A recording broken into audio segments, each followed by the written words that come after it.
Welcome to ബൈക്കോമേറ്റ്. ഇന്നത്തെ വീഡിയോയിൽ നമ്മൾ നോക്കാൻ പോകുന്നത് 4 ഇയർ UG പ്രോഗ്രാമുമായി ബന്ധപ്പെട്ട് ഓരോ വർഷത്തെയും കോഴ്സ് ഡിസ്ട്രിബ്യൂഷൻ എങ്ങനെയാണ്, ഏതൊക്കെ ടൈപ്പ് കോഴ്സുകൾ പഠിക്കണം, അതിന്റെ ക്രെഡിറ്റ് അലോട്ട്മെന്റ് എങ്ങനെയാണ്, എത്ര ഹവർ ഉണ്ട് തുടങ്ങിയ കാര്യങ്ങളാണ്. അപ്പൊ നമുക്ക് വീഡിയോയിലോട്ട് കിടക്കാം. ആദ്യം നമ്മൾ നോക്കാൻ പോകുന്ന ഫസ്റ്റ് ഇയറിലെ കാര്യങ്ങളാണ്. ഫസ്റ്റ് ഇയറിൽ 2 സെമസ്റ്റർ ആണുള്ളത്, ഫസ്റ്റ് സെമസ്റ്ററും സെക്കൻഡ് സെമസ്റ്ററും.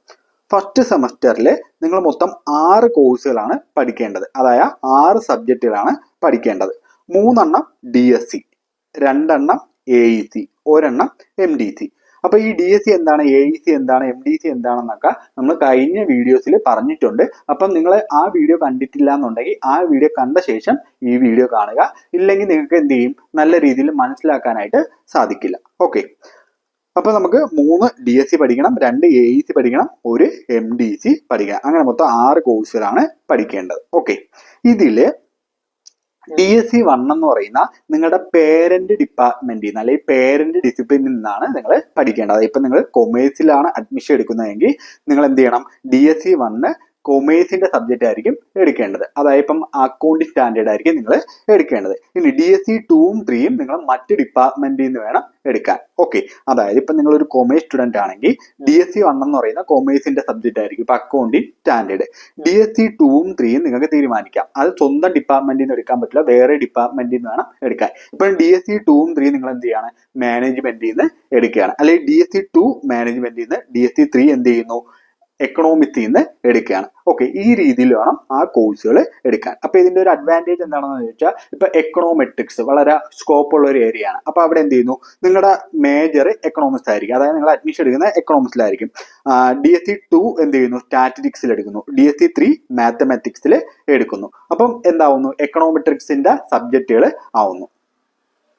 ഇനി മറ്റൊരു ഏരിയ ആണ് ബിഹേവിയറൽ ഫിനാൻസ്. അപ്പൊ ബിഹേവിയറൽ ഫിനാൻസ് എന്ന് പറയുന്ന കൊമേഴ്സിന്റെയും സൈക്കോളജിയുടെയും കോമ്പിനേഷൻ ആണ്. അപ്പൊ എന്ത് ചെയ്യുന്നു, നിങ്ങൾ അഡ്മിഷൻ കൊമേഴ്സിൽ എടുക്കുന്നു, എന്നിട്ട് DSC 2ഉം 3 എന്ത് ചെയ്യുന്നു, സൈക്കോളജിയിൽ എടുക്കുന്നു. അപ്പൊ ഈ രീതിയിൽ കോഴ്സ് നമുക്ക് കമ്പൈൻ ചെയ്യാനുള്ള ഒരു അവസരം ഉണ്ട്. അപ്പൊ ഇതിന്റെ ഒരു അഡ്വാൻറ്റേജ് എന്താണെന്ന് ചോദിച്ചാൽ, ഇപ്പം ഒരാൾ BSc ഫിസിക്സിൽ അഡ്മിഷൻ എടുക്കുന്നു. ഓക്കെ, അപ്പം DSC 1 എന്ത് ചെയ്യുന്നു, BSc ഫിസിക്സിലെ സബ്ജക്ട് എടുക്കുന്നു. DSC 2 എന്ത് ചെയ്യുന്നു, കെമിസ്ട്രിയിൽ എടുക്കുന്നു. DSC 3 എന്ത് ചെയ്യുന്നു, മാത്സിലെ എടുക്കുന്നു. അപ്പൊ അവർക്ക് എന്ത് ചെയ്യുന്നു, ഒരേ സമയം തന്നെ പല ഡിപ്പാർട്ട്മെന്റിലെ കോഴ്സുകൾ പഠിക്കാനായിട്ട് സാധിക്കുന്നു. ഇനി ഹ്യൂമാനിറ്റീസിന്റെ കേസിൽ ഹിസ്റ്ററിയിലാണ് അഡ്മിഷൻ എടുക്കുന്നതെങ്കിൽ ഹിസ്റ്ററിയിൽ ഒരു പേപ്പർ നിർബന്ധമായിട്ടും പഠിക്കണം. പിന്നെ എന്ത് ചെയ്യാം, സോഷ്യോളജിയിൽ എടുക്കാം, പിന്നെ പൊളിറ്റിക്സിന്റെ എടുക്കാം. അപ്പൊ ഈ രീതിയിൽ നമുക്ക് മറ്റു ഡിപ്പാർട്ട്മെന്റിന്റെ കോഴ്സുകൾ കൂടി പഠിക്കാനുള്ള ഒരു അവസരം കിട്ടുന്നു. പക്ഷെ കൊമേഴ്സുകാരെ സംബന്ധിച്ചിടത്തോളം ഇവിടെ ഒരു ബുദ്ധിമുട്ടുണ്ട്. എന്താണെന്ന് വെച്ചാൽ, ഇപ്പൊ ഒരു കോളേജിൽ BCom ഉണ്ട്, മലയാളം ഉണ്ട്, സോഷ്യോളജി ഉണ്ടെന്ന് വെച്ചോ. അപ്പൊ നമ്മൾ നിർബന്ധമായിട്ടും DSC 1 BComന്റെ പേപ്പർ തന്നെ പഠിക്കുന്നു. DSC 2ഉം 3ഉം നമുക്ക് സ്വന്തം പേപ്പർ എടുക്കാൻ പറ്റൂല. അപ്പൊ നമ്മൾ എന്ത് ചെയ്യുന്നു, നിർബന്ധമായിട്ട് ഒന്നീ മലയാളത്തിന്റെയോ അല്ലെങ്കിൽ സോഷ്യോളജിയുടെയോ പേപ്പർ എടുക്കേണ്ടതായിട്ട് വരുന്നു. ഈവൻ നമുക്ക് ആ പേപ്പർ അറിഞ്ഞൂടെങ്കിൽ പോലും, അല്ലെങ്കിൽ നമുക്ക് ഒരു പരിചയമില്ലാത്ത ഏരിയ ആണ്, ഇപ്പൊ മലയാളം ഒന്നും അറിഞ്ഞൂടെ അല്ലെങ്കിൽ സോഷ്യോളജി ഒന്നും അറിഞ്ഞൂടെങ്കിലും നമ്മൾ നിർബന്ധമായിട്ട് അത് എടുക്കേണ്ടതായിട്ട് വരുന്നു. അങ്ങനെ ഒരു ഡിസഡ്വാൻറ്റേജ് കൂടി ഇതിന്റെ പിന്നിൽ ഉണ്ട്. അപ്പൊ ഇത് നിങ്ങൾക്ക് മനസ്സിലായെന്ന് വിചാരിക്കുന്നു. DSC 1 എന്ന് പറയുന്ന സ്വന്തം ഡിപ്പാർട്ട്മെന്റിൽ നിന്ന് വേണം എടുക്കാൻ. DSC 2ഉം 3ഉം എന്ത് ചെയ്യുന്നു, മറ്റു ഡിപ്പാർട്ട്മെന്റിൽ നിന്ന് എടുക്കുന്നു.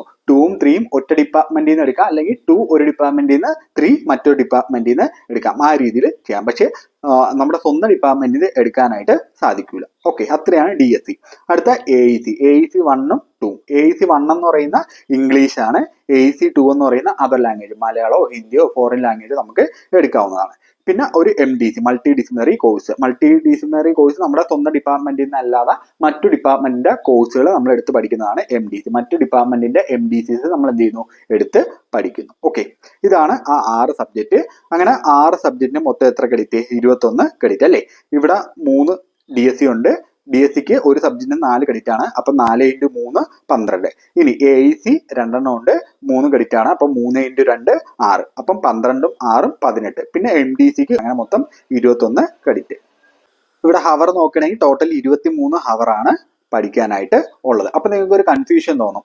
നമ്മൾ കഴിഞ്ഞ വീഡിയോയിൽ പറഞ്ഞല്ലേ, ക്രെഡിറ്റും ഹവറും ഒക്കെ എന്താണെന്ന്. ഒരു ക്രെഡിറ്റ് എന്ന് വെച്ചാൽ 1 ഹവർ എന്നാണ് അർത്ഥം അല്ലേ. അപ്പൊ ഇവിടെ എന്തുകൊണ്ട് 21 ക്രെഡിറ്റ് ഉണ്ടായിട്ട് 23 ഹവർ വന്നു എന്ന് നിങ്ങൾക്ക് ഡൗട്ട് തോന്നാനായിട്ട് ചാൻസ് ഉണ്ട്. അതെങ്ങനെയെന്ന് ചോദിച്ചാൽ, ഇവിടെ കണ്ടോ, AEC 1ന്റെയും 2ന്റെയും ബ്രാക്കറ്റിൽ P എന്ന് കൊടുത്തിട്ടുണ്ട്. അതായത് AEC 1ന് മൊത്തം 3 ക്രെഡിറ്റ് ആണ്. അതിൽ 2 ക്രെഡിറ്റ് തിയറിക്കും 1 ക്രെഡിറ്റ് പ്രാക്ടിക്കൽ ആയിട്ടാണ് നമ്മൾ കണക്കാക്കുന്നത്.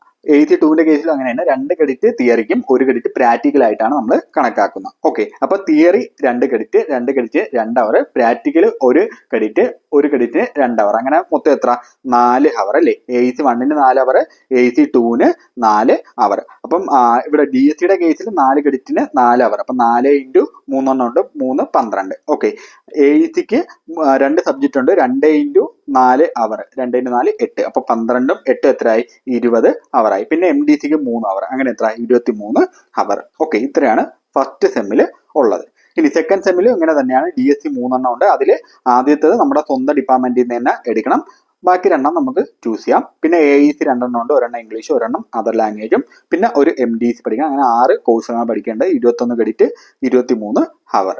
ഓക്കെ, ഇപ്പൊ ഫസ്റ്റ് ഇയറിൽ 100 മുതൽ 199 ലെവൽ വരെയുള്ള കോഴ്സുകളാണ് നമ്മൾ പഠിക്കേണ്ട. ലെവൽ എന്ന് വെച്ചാൽ ഒന്നുമില്ല, ഇപ്പം 300 399 ആ ഒരു ലെവൽ എന്ന് പറയുമ്പോൾ ഭയങ്കര ഡിഫിക്കൽട്ട് ആയിട്ടുള്ള സബ്ജക്റ്റ് ആയിരിക്കും.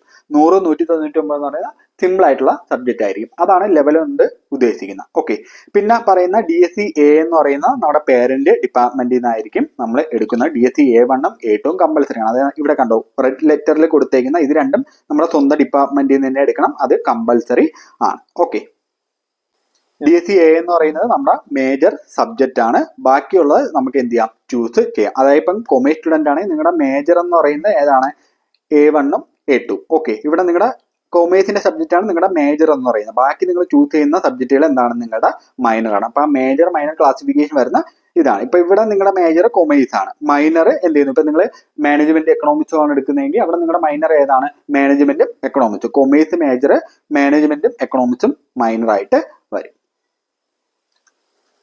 ഓക്കെ, പിന്നെ നിങ്ങൾക്ക് അഡീഷണൽ ക്രെഡിറ്റ് നേടണമെങ്കിൽ ഓൺലൈൻ കോഴ്സുകളും ഓപ്പൺ ഡിസ്റ്റൻസ് ലേണിംഗ് വഴിയൊക്കെ അഡീഷണൽ ക്രെഡിറ്റ് നേടാവുന്നതാണ്. ആ ക്രെഡിറ്റ് എന്ത് ചെയ്യുന്നു അക്കാഡമിക് ബാങ്ക് ഓഫ് ക്രെഡിറ്റിൽ വന്ന് കിടക്കുന്നതായിരിക്കും. ഓക്കെ, ഇത്രയാണ് ഫസ്റ്റ് ഇയറിൽ ഉള്ളത്.